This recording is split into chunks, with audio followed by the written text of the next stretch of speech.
jednom dođo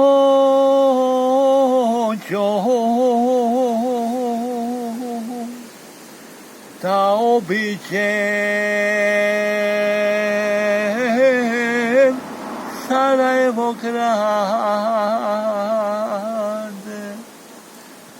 Tada bio momak neželjeni mlad,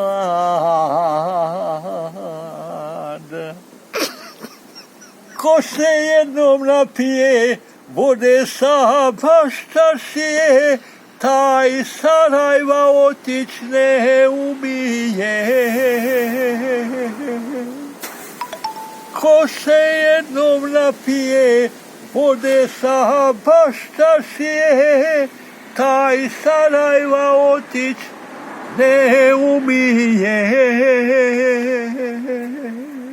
Pozdravljam brata Juru u Pleternici, želimo puno pozdrava i da me Digo navije i Sašuša i njegovu obitelj i od prijatelja moga Stevana.